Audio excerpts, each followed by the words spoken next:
In your opinion, what separates a home that sells quickly from one that sits? Location, number one. Realtor opens. Those are open houses where real estate agents come and kind of preview the home. The best realtor open I ever had, the title company sponsored it, and the person from the title company who came was like, oh, this is a great house, and then later told somebody about it that evening, and they purchased the house. That's the value of a realtor open. I thought you were going to say the one that you went to where Noah made quiche and I brought it. Oh, well, that was fantastic, too.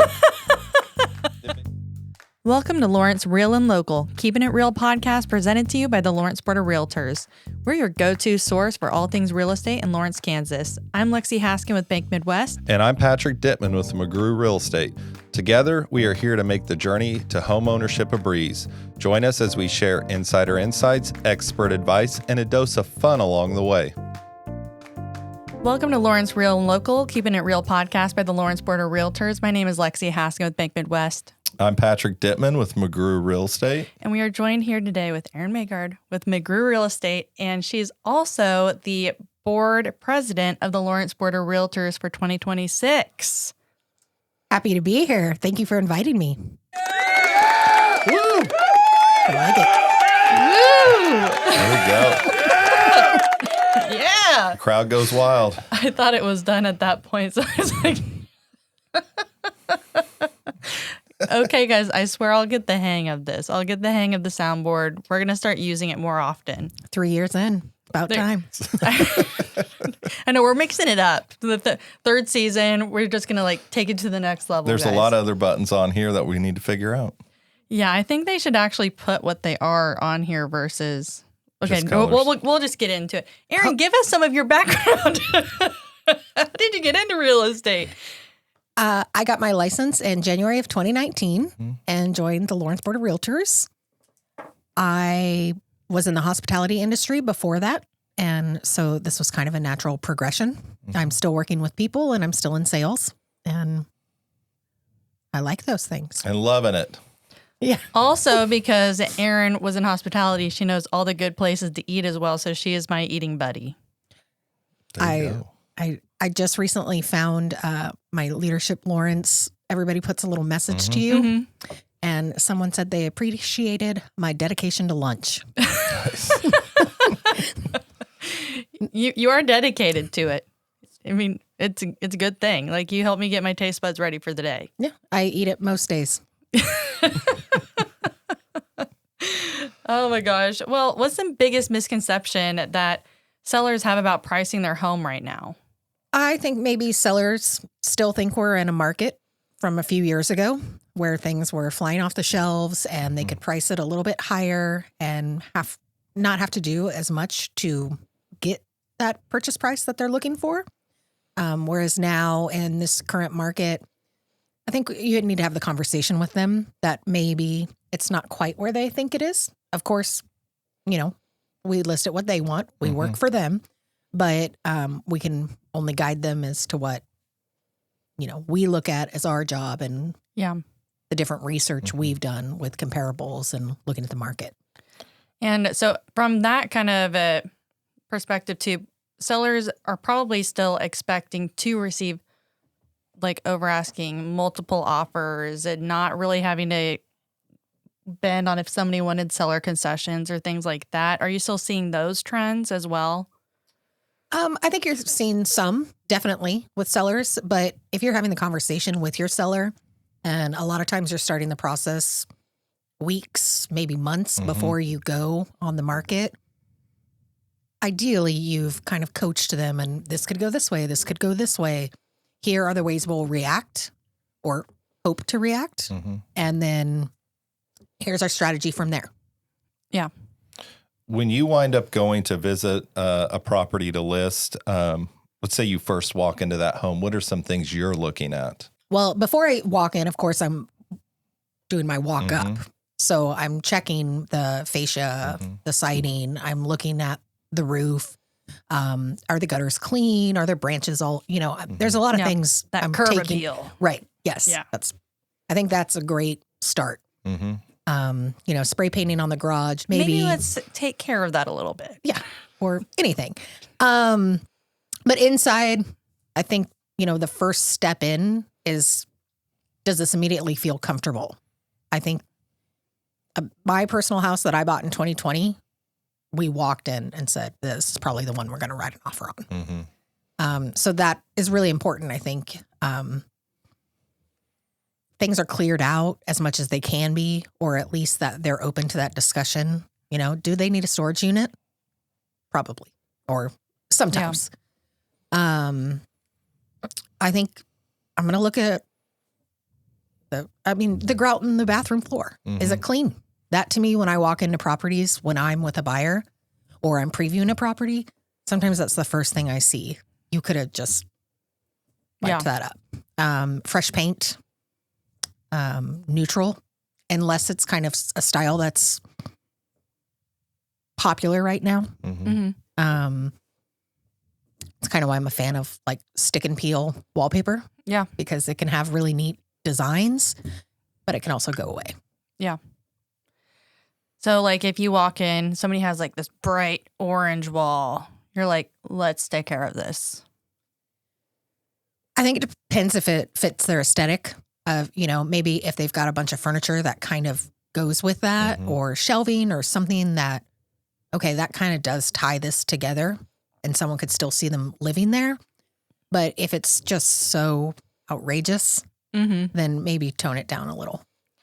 Maybe a salmon. Yeah, I was going to say there were maybe a salmon.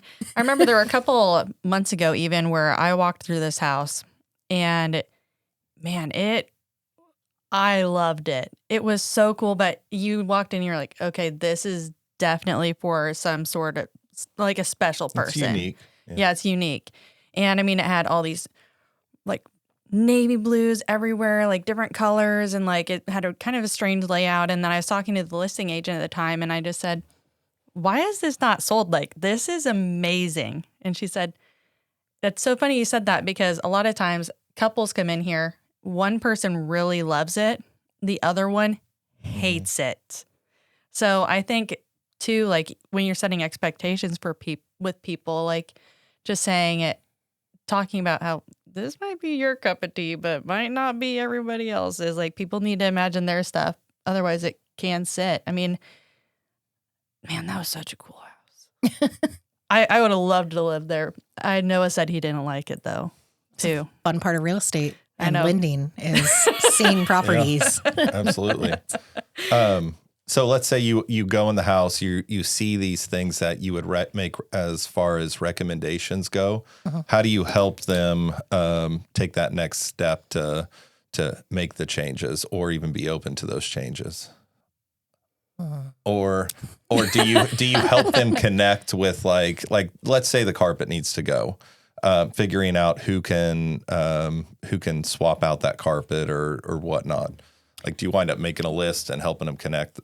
Definitely. Okay. I've got a pretty extensive list of vendors and people that I work with. You know, if we need to get someone out there to replace the carpet, maybe even just stretch the carpet. It doesn't need to be replaced, but that little bit could help. You know, painting, even, you know, small things that, you know, some sellers still want to do things themselves, but maybe we help them with a, you know, handyman or a contractor that can get up and do that guttering on the painting up there on the siding on the second level. Absolutely. Yeah. So yeah, I think that can be dangerous if you're doing it by yourself. Yeah. I think as representing buyers and sellers, it's very important to have relationships with a multitude of, you know, you've got a carpet cleaner. I've got two companies I like. You've got an electrician, a plumber, a window replacement, you know, all of that's very important. Polyjack, you know. So in that regard, then we're appealing to the largest set of potential buyers out there. Now we're going to list here. How do you keep me out of the danger of overpricing my home? Because too, then they're thinking, I've paid all this money to put this work into my home. Like, I deserve X amount. I need every single penny back. I think that's a fair assumption that some people have. I think, you know, maybe try not to do such extensive work that now they've put tons and tons of money in and they want to recoup that. So being kind of minimalistic, but as well, taking care of the things people are going to look at. I mean, Are you're just making sure that it's clean in there. I think Yeah. clean, streamlined, organized, take out some of that clutter. Mm-hmm. Like minimal staging too. I mean, even if you don't want all of your stuff in it, because people still need to picture their stuff in it, you still want to show what a room maybe could look like so they could picture their stuff in it too. Sure. Yeah. I think I've listed properties where, their dining room was essentially their plant room, but we still said, let's put a table in here so that people can envision that they could eat here and not be in the jungle. I mean, you could eat in the Perfect. jungle. You I mean, could. that kind of reminds me of the T-Rex Cafe. oh my gosh, I haven't been there are they? Yeah, it's No, not they're around. closed. They're closed at the up. Legends. I think there's one location in the United States of America. There was a place called Rainforest Cafe that was Yes. also I like remember that. Same company. Wait. There was Wait, T-Rex is it- and Rainforest. Oh, okay. Same I was like, company, wait, did they have a different. T-Rex and the rainforest? Well, that doesn't make sense. Maybe in prehistoric times. True. Do you think rainforest didn't exist back then? No, I don't. I think everything was just desolate. Desolate. Yeah. Oh Have you my seen Land Before Time? There wasn't a lot of That was vegetation. at the end of it when it wasn't great. They were running for their lives. Oh, okay. Well, they went through some hardship. Okay, swerving back. So once we get it on the market, I'll just say I'm a home buyer. What do you recommend or what do you tell people about kind of what the expectation is once we listed it? You want me to freak out and be like, it's a day I haven't gotten my house under contract. What's going on? No, I don't want someone to freak out if it's only been a day and they haven't got their house under contract. I think that's really great when that happens, but I don't know the percentage of the times that does happen, at least in our current market. Yeah. Because again, it's not a couple years ago. Yeah, I think one thing that's nice is we do, and lenders as well, kind of talk about your buyer or seller's estimate. And a nice tool that I use in particular with sellers is showing them different price points. So they've already got the different prices, and we know that strategizing. And that's not a surprise if something comes in lower, and it's never a bummer if something comes in higher. Correct. Yeah. Right? Yeah, absolutely. Yeah. In your opinion, what separates a home that sells quickly from one that sits? I think location is number one. The pricing, your marketing strategy is huge. You want to get that out there. I think it's very important to have open houses, realtor opens. Those are open houses where real estate agents come and kind of preview the home. They may have a buyer, but they're not certain they want to send it to them yet. So it's nice to have them in there. And price. I was going to say, in those realtor opens too, they are open to all realtors. So, I mean, it's not just somebody talking about it in their sales meeting saying, hey, you have any buyers that have this coming on? Like, this is a flyer that gets sent out.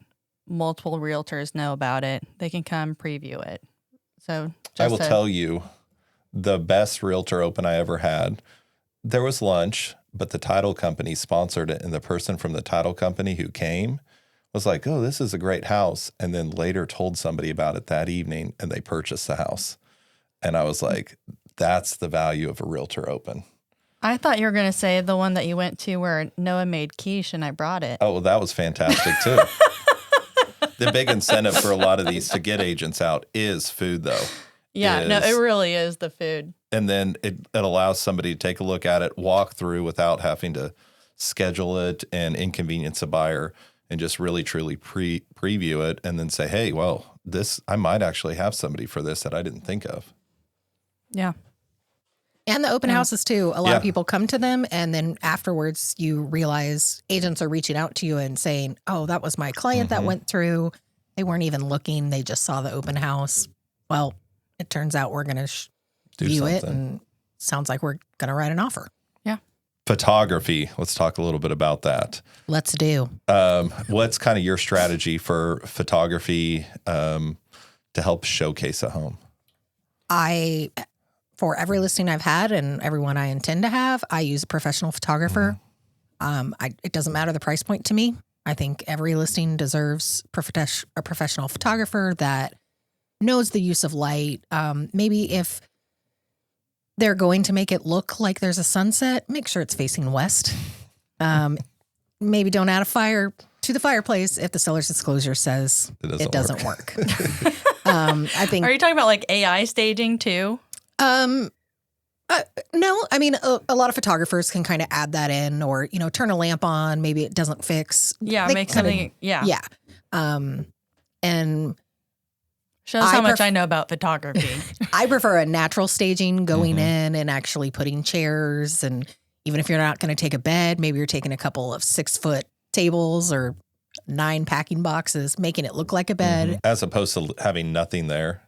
As opposed to having nothing in the house, or I think that using artificial staging can sometimes mislead the buyer, but it definitely can help as well. Yeah. I would say too that even with doing artificial staging, or if somebody was doing the AI staging, you have to be careful that it actually looks like the house and you're going back and you're double checking it. I had a buyer get really mad that after they went through, like they were under contract. I mean, they obviously walked through the house, but then when they were trying to plan what furniture to buy, this, that, whatever, the photos had an extra column in the living room than there was actually in real life. So when they went back through the house, they thought that there was another column or like an extra window or something like that, when there really wasn't, because whoever listed it didn't go back and check the photos to make sure that it actually looked like that room. So another thing to be on the lookout for. Whoopsies. I think that's important to have a relationship with your photographer. And while, of course, I think everyone should be reviewing what they're about to showcase for their clients, maybe work with someone so you don't have that curveball. Yeah. Taking the seat of a buyer, when you are helping somebody list their house, what things do you feel like a buyer in this current market is out there looking for? I think they're looking for a nice floor plan that fits their needs or wants. A lot of people have pets and may want a fenced-in backyard. I think the location is huge. The price is huge. And making it look like that buyer could see themselves in that home. Yeah. I found that in today's, market, most of the time buyers also just want to know, like, unless they're looking for a project home, they want to know that it's in good condition.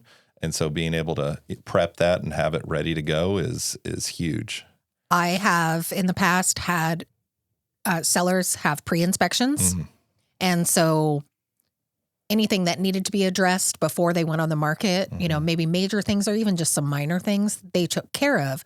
Or if they didn't, we were able to provide that inspection report to the buyer's agent. And the buyers felt more comfortable knowing, okay, here, here's work we probably won't have to do anytime soon. Here's what we may have to do. And then we got offers from that, having that information readily available. I love a pre-inspection. Yeah. It's one of those things, like you say, a buyer going into it has a chance to at least preview some things, reference as they're going through. I think it's awesome and huge. Yeah. Especially if the seller wants to check off a few items. Correct. Certainly. And no big surprises either. Yeah. I mean, if you're going to change things, make a note of it. Don't just change it and it absolutely not match the inspection report. There needs to be some clarification of what was done and what wasn't done. Yeah. So, I mean, out of like some of the small improvements that you've seen, what would you say you've seen as the biggest return to justify the price? I think if you have some equity in the home and you can look at big ticket items, if you have a 20-year-old water heater or HVAC system, it may help you to go ahead and replace that. What? But it was new when they moved in 20 years ago. That is true, but things do age. If you already know your roof's 25 years old and you can justify that price being replaced and still make some kind of a marketable value or, a monetary incentive for yourself, I think it's reasonable to go ahead and replace that rather than a buyer try and buy it and not be able to get insured. Yeah, I was going to say you can't insure a 25-year-old Right. roof. And if the seller knows that, why not just, if they can and they're able to financially and with it there being enough time, if they know that's something that they can go ahead and make the house better, Yeah. that may even be able to get the return back from what you did there. Too, you might not even have to pay like $10,000 to get it replaced. You could most likely just pay the deductible. Well, you can talk to your insurance company about it, of course, but... And I bet if your agent has a good vendor list, they've got multiple roofers that they have worked with multiple times that are very skilled and knowledgeable about working with insurance companies as well. Yeah. And you can always go through that process of, first, this goes back kind of with the pre-inspection. What can you do before you list the property? And let's say it's still going to cost a certain amount of dollars, and I just can't go out of pocket for that. I've seen plenty of times where it's listed and marketed as seller will replace roof prior to closing. So at least that's an item that we can work towards if we can get through all the other stuff. So I think that's very helpful. When I've sold in the past my own personal home, we knew that our carpet needed to be replaced, but rather than us replacing it before we went on the market, we had our agent, at the time I was not an agent, market, you can pick out your carpet. Here's the carpet allowance we'll give you, and it'll be done by the time you close. Yeah. I don't know if you can still do that, but... kind of depends on the vendors. Yes. Yeah. Okay, let's say I'm a seller here and I get an offer right out the gate. It's maybe not what I want. Is there a risk in me waiting? Is there a risk in me waiting for a better offer versus go ahead and negotiate with who I have? I think the first thing to look at is, does that offer have a deadline? Do you need to make a decision right away and start countering if you don't like it? Or can you just, kind of, thank you for sending this over. We're taking a look at it. We're going to take this in and review. Some sellers get an offer that they immediately say no. And I've still been able to get them to the closing table. It just took a lot of conversations. Yeah. And so I don't know necessarily that I think anyone should flat out say no to an offer unless that's where they're comfortable and they know they're fine if they don't get another offer and they're willing to sit and be on the market. But I mean, if you have an offer in hand, I think it's worth starting the discussion, starting the conversation. How can we get a better offer? And I think typically you can.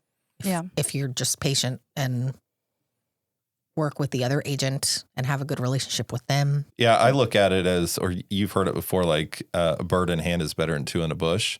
It's like if somebody is taking the time to write an offer, to get pre-approved, to put it on paper, there is some sort of motivation there. Did you say a bird in your hand? A bird in hand is better than two in a bush. It's Like two an old dead saying. birds? No, catching a bird, but you can look it up. We'll look it up afterwards. I didn't make that up. But the idea is having something now and trying to work with it is better than what might be out there. And so for this, if somebody's going to go and they're going to have an offer that they're going to sit down, they're going to write, they're going to go through all the details, and they're going to have a pre-approval or proof of funds, that's better than what's potentially out there. That doesn't mean you're going to wind up coming to terms on that, but it gives you something to work with. Well, and sometimes it helps when someone's been circling. Yeah. Maybe the buyer's agent has a lot of questions, and then you mention, I just want to let you know, I have an offer in hand. We haven't made a decision yet on countering. We're not sure yet if we're going to cancel our open house, but I want you to know we do have this in hand. Occasionally, you get a little bit better offer from the other person, or now your other person knows that there's another offer coming and people want to change. And so do you think that sellers should adjust their pricing strategy when it's a slower market versus a faster paced one? I do. I think, I do and I don't. It really depends on the property. Again, the location, the price point you're looking at. What does that property have to offer? I think a lot of times the goal is to get the seller as much profit as you can. And so I wouldn't suggest maybe listing so low that it goes so fast. Yeah. But if it's a slower market or even just kind of a, odd, funky market, Yeah. you don't want to price too high, even if they think that's worth it. I think you can do all of the market analysis and you can look at all the websites, and it's still, it really just comes down to conversations with the seller and Managing expectations. from the beginning. Yeah. Yes, managing expectations before you even sign anything to work with them. That's, I think, a number one keynote. Start Knowing with that. who you work well with, yes, personality wise. And I look at even just the market as like a yo-yo. It goes up and down based on what comes in, economy, Weather. time of year. Yeah, weather. Like in late Sweater November, weather. early December, what that may get based off of who the buyers out there are could be very different than what it may see 3-4 months from now. Also, with weather, just letting you know, because this is coming out in January, you cannot get your house painted in the winter time. So if you are an FHA buyer and you are going and looking at a house that has peeling paint on the outside, you can't get that fixed because you cannot paint it in the winter time. It's too cold. So your agent should know not to show you that house, but just a PSA, you cannot do that because it can't be fixed. There. That's what I'm going to say. Do you have an experience with that? Maybe. Yes. Yeah. That is a great information bit to know for your seller, that Yep. if they're thinking about maybe they want to list in the winter, which most people don't, but sometimes you just have to. Yeah. Maybe in the fall, let them know, hey, someone may come to your house. You've got some distressed exterior paint. Do you want to go ahead and get that fixed in case we do get that FHA or VA buyer that Yeah. their appraiser's going to Call this out. Identify Yeah, some things. exactly. Yep. Well, let's see. You want to play a game? always. Okay. This is a fact or fiction game. Okay. So we're gonna read something. You're gonna need to tell us whether it's a fact or fiction. All right, I'll go first. Okay. I'll be waiting. You should always price high so you have room to negotiate. Fiction. Okay. Sorry. And you can add I something can to explain. Yeah, Sure. you can explain. I think that would be great. And in an ideal market, that'd be awesome. it. Mm-hmm. But I think if you're pricing too high, you may be scaring people away. And I think it's better to know your market, know your research, know the value of that location and property, and price accordingly Mm-hmm. to get people in the door. But ultimately, it is the seller's decision. We can only coach and advise so much. Yep. Next one. The Zestimate is a good starting point for pricing. I'm going to go with fiction, but it can give an idea. Mm-hmm. Occasionally a bit of an optimistic idea, but it certainly gets a number out there. Mm-hmm. Homes always sell for the price the seller thinks they're worth. Fiction. You can add whatever improvements you want and recover the cost when you sell. Fiction. Gosh, we got a bunch of fictions. Yeah. If a home doesn't sell in the first week, it's fine. It just needs more time. I think that really depends on the property. I'm going to say fiction just because that's such, if you've got $1 million listing, they don't always go on the first day. Yeah. And there are some that, the weather could be bad that entire Correct. first week. There could be a foot of snow on the ground. maybe you're not getting as many showings as you'd like. Mm-hmm.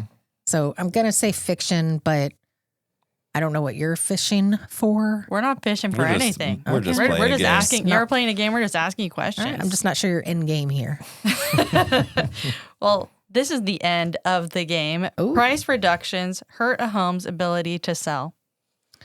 I'm going to say fiction again. I think you're wanting fact. No, we don't want or not want anything. Price reductions aren't bad. They're not bad. Ideally, you're not needing to do them because you are pricing right for that market and you're marketing the property well. And but sometimes they need to happen because things happen. And so I don't necessarily think they always hurt. If you're now have gone down with multiple price reductions at thousands of dollars, maybe reevaluate something of as far as the marketing or the market. Mm-hmm. I've been seeing some agents calling price reductions now pricing improvements. Yeah, it's just to word. do a positive spin on it. You know what I like? Price reposition. Price There you go. reposition. Yeah. I love it. Uh-huh. Well, what do you want to leave sellers with in the market right now and just a strategy behind the sold sign? What do you want to leave them with? I think use a professional real estate agent and have them be your advisor. I think definitely some sellers do have success with for sale by owner, but there's a reason there's a professional out there to help and to give you the knowledge and advice that can truly make a sale better. Mm-hmm. I think being aware of the market helps as well. Not necessarily that you need to be looking at the websites every single day or reading every article that's written, but just kind of know what's going on in your neighborhood.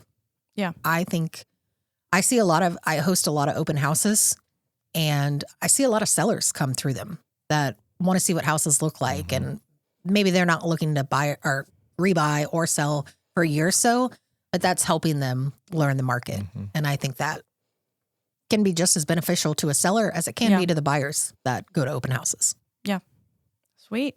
Well, thank you for coming on, Erin. Appreciate your time. Thank you for having me. You're welcome. And thank you to the Lawrence Public Library for having this space. And if you enjoyed the episode, make sure to like, subscribe, and share. Yep. Get the word out. Get We the word appreciate out. it. We're going to start saying that on every episode. I can't wait to like, subscribe, and share. You can even share multiple times. I'm going to share all over the place. Oh my gosh. Okay, well, signing off. Thanks for joining us on Lawrence Real and Local Keeping It Real podcast. We appreciate our guests taking the time to join us. Don't forget to subscribe and leave a review if you enjoyed today's episode. For more information, please visit us on the web at www.lawrencerealtor.com. And remember, whether you are buying, selling, or simply dreaming of buying your future home, we're here to help. Until next time, keep it real. And happy house hunting.